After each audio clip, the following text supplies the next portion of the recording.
Hi everyone, Armoured Pants here, and I have another video for you in the British line. It's the Tier 10 Heavy, the Fighting Vehicle 215b or FV215b. As always, we'll have a look at the tech spec. We'll use blitzhanger.com for that, which is a great asset for all blitzers. It's free to use. I use it a lot, and I would suggest that you do the same. You will find it very useful and you will become a better player if you use it regularly. Now, before we move on to looking at the tech spec, I want to talk about a hit point deficit, because this tank has a serious hit point deficit for its tier. Now, it does have an additional provision which is not on all tanks, and that is this enhanced sandbag armor. So there's standard sandbag armor and enhanced sandbag armor.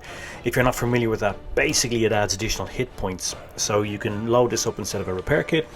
As I said, there's a standard and enhanced. The difference is obviously one is more expensive than the other in terms of credits, and they add hit points. So the standard adds 115 additional hit points to you, so you go up from 2100 to from 2100 to 2225, and the other one adds 179 hit points, so you go from 2100 to 2279. But you need to do this, you need to lose a repair kit or adrenaline or something else, right? And really, this doesn't give you enough of a hit point boost to justify losing a repair kit or adrenaline, or let's say another fire kit or whatever. The net worth of losing these essential consumables is not made up or not justified by the loss of those repair kits, and not justified by the additional hit points you get. The hit points are not that high, actually. Thinking about this, well, it's because this tank suffers from a hit point deficit. And what we mean by that is, if you compare it to, let's say, two of the more popular lines, right, the German and the Russian. The German Tier 10 heavy equivalents, the E100, the Mouse, and the VK have significantly more hit points. The E100 has 650 more hit points, the Mouse has 900, and even the VK has 400. That basically is more or less 2 rounds. It's 2 penetrating shell rounds difference, right? If you look at the Russian heavies, the IS-7 has an additional 400 hit points over this tank, and the IS-4 has 550 additional hit points. Again, 1 but possibly 2 rounds depending on what tank you're in. So why is this significant? Well, if you think about it, it means that you're starting every game 2 shells, 2 rounds, 2 hits behind your opponents who are in the equivalent German or Russian heavies. If you take the Mouse, you're 3 shells behind.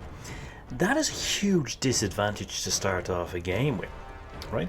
Particularly when you think that you're at tier 10, so you're playing against the best players.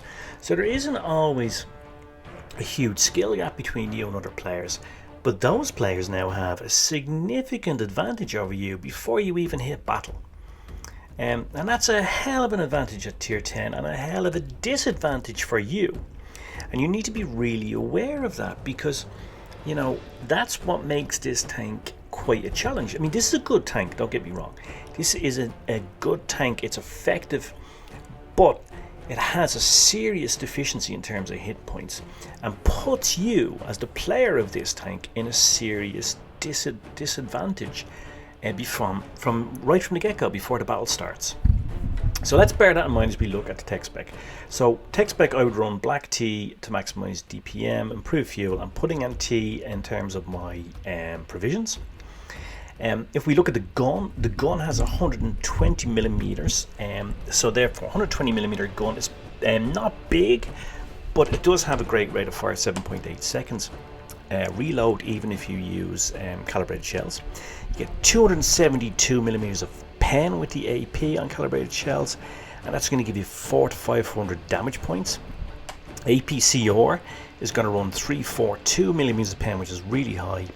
And here's the kicker, it has Hesh. The third round type is Hesh, and you get 132 millimeters of pen with the Hesh if you use calibrated shells, which I recommend you do. So basically AP and Hesh have the same muzzle velocity, it's 1387 meters per second. APCR has significantly higher at 1734 meters per second. In terms of gun handling, if you use our formula that we developed here on channel, the G index tells you that it's is 19.2k, almost 20k. It's really, really good. I mean, that's higher than a grill. So really, really good gun handling. But this is if you use refined guns, supercharged and calibrated shells to max out that G index and the gun handling. And I would definitely recommend that you do that. It also has a low base aim time, which is really low dispersion. Mix all of this together and it bakes you a fantastic gun handling cake. This is a mobile tank as well.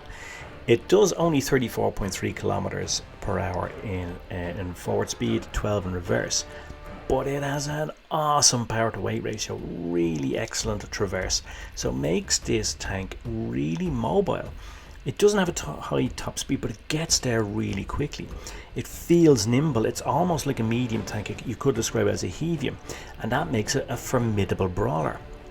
Throw that fast reload into the mix and you are a really formidable brawler, and this can take a lot of players by surprise, particularly if they're not familiar with this tank. Now let's address the elephant in the room. It does have a rear mounted turret, which none of the tanks before have. Therefore you need to know how to side scrape. If you come out front on as you would maybe with a normal tank, you're going to get smashed. A lot of tank has to come out before you get on target, and that's a lot of tank to be smashed. If you don't know how to side scrape, I assume you do looking at a tier 10 tank, but if you don't, or just need a refresher because you haven't played this type of tank for a while, check out the heavy tank guide. There's going to be a link in the description. There is a very simple step-by-step guide to side scraping in that. You need to manage your angling though, far more so than you do with a standard mounted gun system, because it's rear mounted. It's a different game style, and you need to practice with this tank. It's not your natural game style. It's not something which you're naturally going to be familiar with.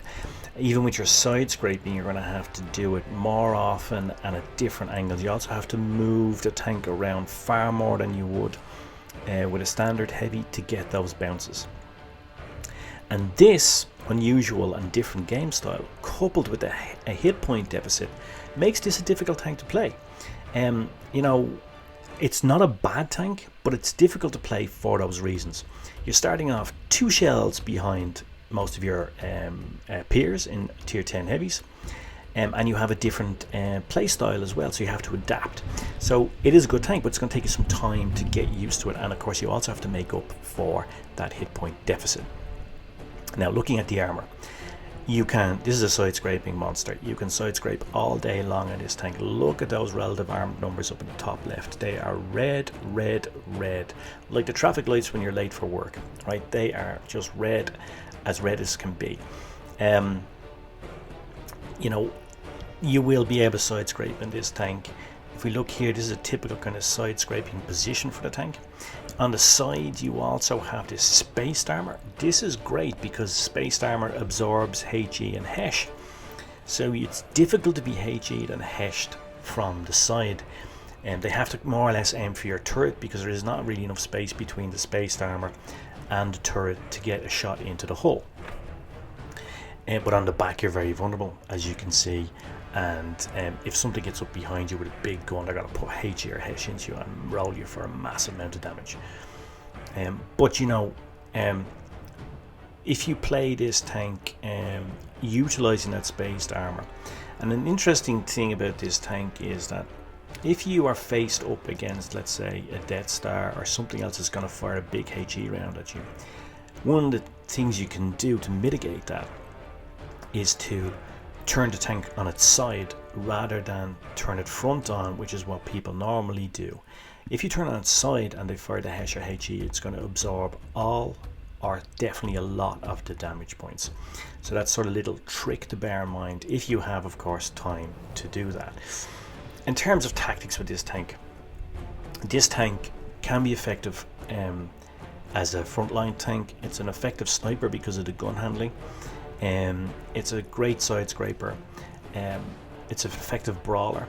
It can also play as a Heavy because of that power to weight ratio. You can actually go and support your medium tanks.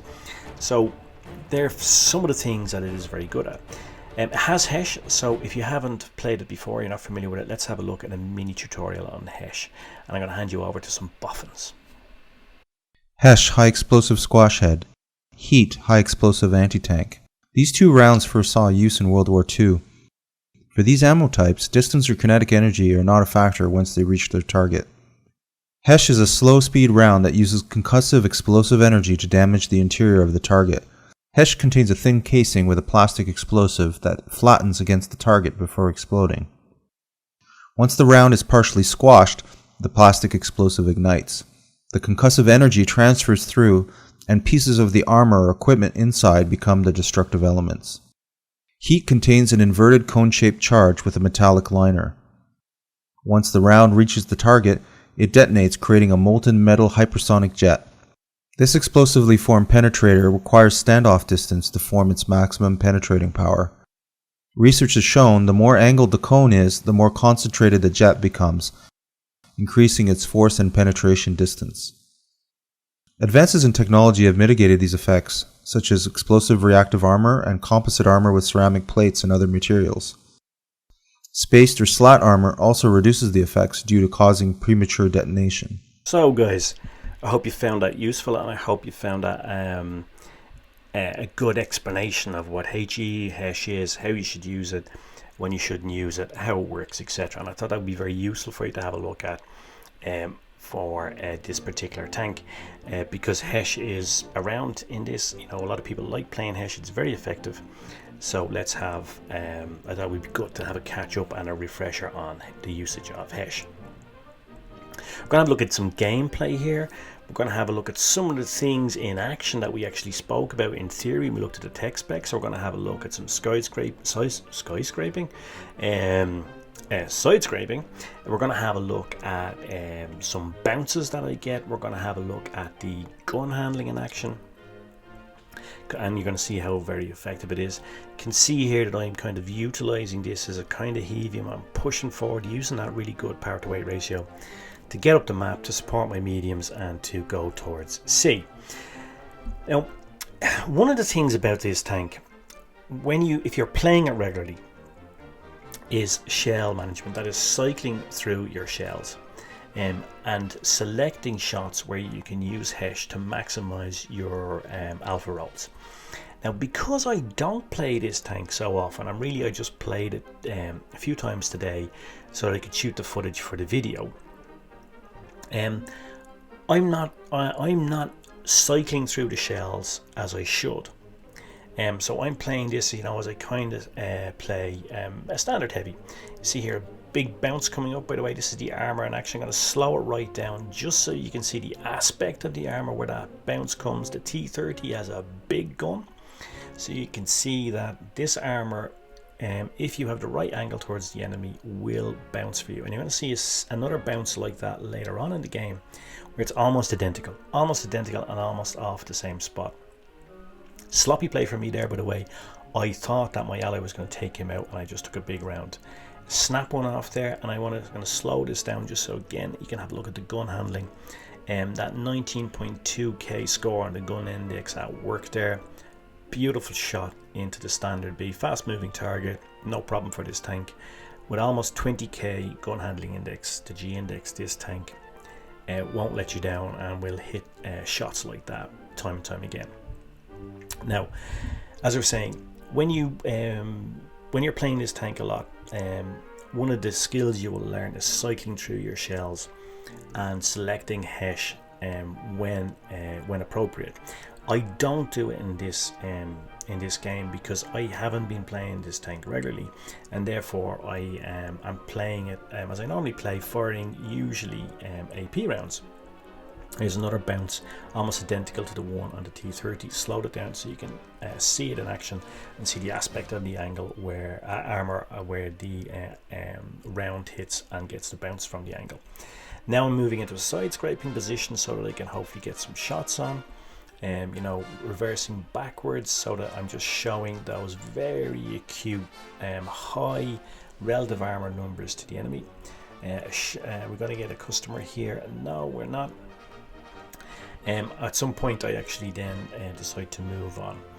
You're going to see a shot coming up later on the Leopard PTA, where if I'd been playing this tank more often, I would have cycled through and selected Hesh And actually you will notice that I could have probably cleared off the Leopard PTA if I had selected Hesh, but I didn't. I just fired an AP round, and even though I got a max roll and I get 500 damage points, as you'll see, it's much less than I could have got, and as I said, I probably could have cleared them off. So just be aware of that.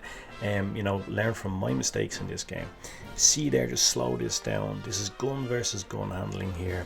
We know from a review of the Kampfpanzer 70 that it has poor gun handling, and we know this tank has good gun handling. The G index scores dictate that. It's 20,000 against 12,000, so it's 12 against 20 in the G index. So it's not a surprise that I bounce his shot using my good frontal armor and the angles of the armor, and he fluffs his shot. So that is a good example of the G index, good proof of concept of what we've been talking about in the last videos that we've shot here together. Again, snap one off here. This tank is reliable when you're snapping off shots, and this is the shot I was talking about here. If I had the presence of mind to select Hesh, I probably would have cleared off that Leopard. But because I haven't been playing it regularly, I'm not thinking about that. And that of course is kind of reducing my overall damage in this game. Indeed, this is a first class mastery game that we're going to look at here. If I had probably cleared off that Leopard, I may even have gotten the mastery, the golden M. So that's sort of the difference between, you know, good play and really outstanding play. And I just advise you guys just to take note of, you know, my mistakes and my lack of, let's say, attention to detail when playing this tank. That withstanding, it's almost a 6k net damage game, and I don't think we can really complain about that. Ironically, by the way, if you think about it, the Black Prince game that we showed in the review when going through this line also, I think, was almost a 6k net damage game, which is quite amazing when you consider that's only tier 7. But I think any player would be happy with a return of almost 6k net damage in a tier 10 game. So this tank, as I said, can be effective. We saw in this game here some of its really good aspects at work. Its armor, its ability to bounce some shots, its traverse, its power to weight ratio, its takeoff speed, its mobility, its good rate of fire. Probably what I am missing here is the you know, better rotation and shell management going through the shells, selecting Hesh more often when the shots allow for it. And, you know, for example, that shot on the Leopard was a perfect example of that. But learn from my mistakes and be conscious of that, and you'll be able to deliver even more damage. You know, as I said, there could have been 5.5k of damage, maybe 6k of damage from me there, if I had better shell selection. Just be aware of that, guys. So let's have a recap on this good heavy tank. And now, it is a good heavy tank, but it has serious limitations, and the most prominent of those is that hit point deficit. It's a great gun. The G index, as we said, it's almost 20k at 19.2, better gun handling than a grill. Has great reload on that gun, 7.8 seconds, so it means that DPM is very good. You know, and it also means that you can snap off shots because you're going to reload very quickly. You can afford to take some shots on Spec. The 120mm gun does 400 to 500 damage points with AP. You can get that up to maybe 700 if you're using Hesh. And Hesh, baby, yeah, I mean, that's what it's all about. I mean, a lot of players love playing this tank because it has Hesh, you know, and that's going to give you 132mm of pen. I would run black tea, improved fuel, and pudding and tea in my provisions to maximize the tank's performance. I would use supercharged max muzzle velocity. I'd also use refined gun to reduce the dispersion. Dispersion's really low on this tank, which gives it that great G index. It has 7 degrees of gun depression, so it's kind of it's not great, it's not bad. 15 elevation, so it has decent gun alignment, nothing spectacular. But the power to weight ratio is fantastic, guys, really good, and it has great traverse. It makes this tank a savage brawler. It really is a savage brawler. Side scraping is essential in this tank because it's rear mounted turret. So if you need a refresher on that, check out the heavy tank guide in the description. And just take note of their hit point deficiency. You're 2 shots down on your compatriots and peers before you even start. Manage your angles. You need to actively manage the angles on this tank because it's rear mounted more than you do with other heavies. So you just need to be very, very cognitive of that and aware of that during the game. That and your shell selection are the two key things to maximizing the efficiency of this tank, and then it can be very effective. But of course, it does have those limitations. So, as they say, caveat emptor, buyer beware. The music was Camille Saint-Saëns, Marche Militaire, which I thought was quite fitting for this tank. And other piece of music is the Horde from Warcraft original soundtrack, which is a great soundtrack and also a very decent movie. And the sequel should be coming out, actually. It's probably delayed because of COVID, but I'll be definitely going to watch that along with all my fellow nerds watching this video. So cheers, Mush. Thanks for watching. I hope you found it useful. I hope you found it enjoyable. Keep your masks on, and I guess now all remains for me to say is pants off.